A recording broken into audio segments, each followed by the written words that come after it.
I decided I wanted to make something three-dimensional. I always loved the idea of touching your art, not just hanging a two-dimensional piece. That was just my passion. When you hear ceramics, you think pottery. Pottery is functional.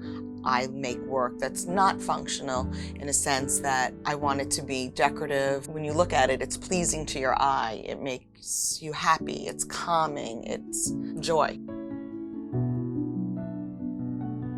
My name is Lori Rosen. I am a ceramic artist living on Long Island in a little town called Sound Beach. I create non-functional ceramic pottery, sculptures, decorative wind chimes. I like making multi-steps. I like utilizing the forms and seeing where they're going to go with each sculpture.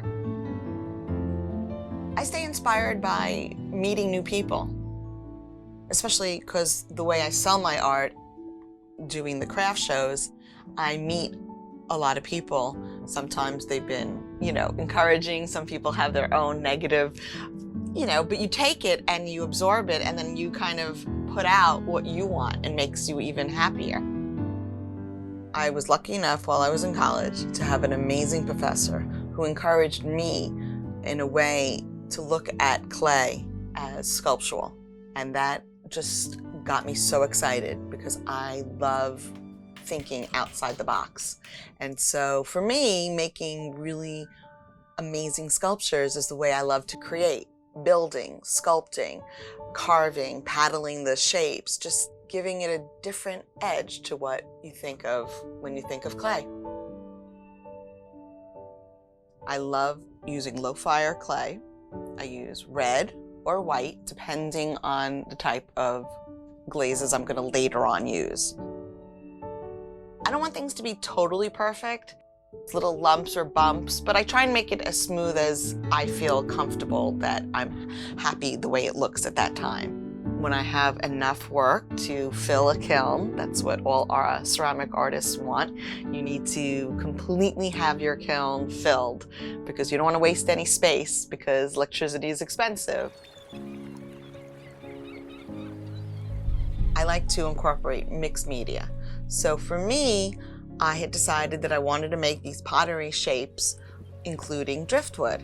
And I guess I picked driftwood because you think about it, especially living on Long Island, we have access to the best beaches, and the salt water pretty much petrifies the wood. I walk with my dog, Chloe, or my past dogs that used to come with me. Just take a bag and walk for about an hour collecting driftwood, and when I bring it home, I let it just to make sure that it's dried out and safe to use. I want my art to look like it's unearthed, in a sense where it almost has a primitive feel to it. So incorporating these very organic looking shapes and then having a handle on top that's the driftwood, for me, gives this really primitive look. When I was younger and I knew I wanted to sell my art, I wasn't sure exactly what avenue I was going to start, but I had a really good friend who explained to me about the craft show circuit and how it's a different way to meet people and you sell your work directly to them. Sometimes I get contacts from people who have seen me in past and would like to meet up with me or come to my studio, which I have had many clients come if they wanted to design their own work.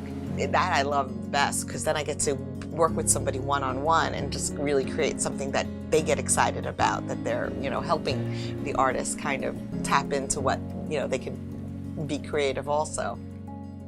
I love when I meet new people because they say, hey, would you ever consider doing this? And I'm like, of course, why not? Because clay is that versatile and it's just fun to work with and it makes me happy.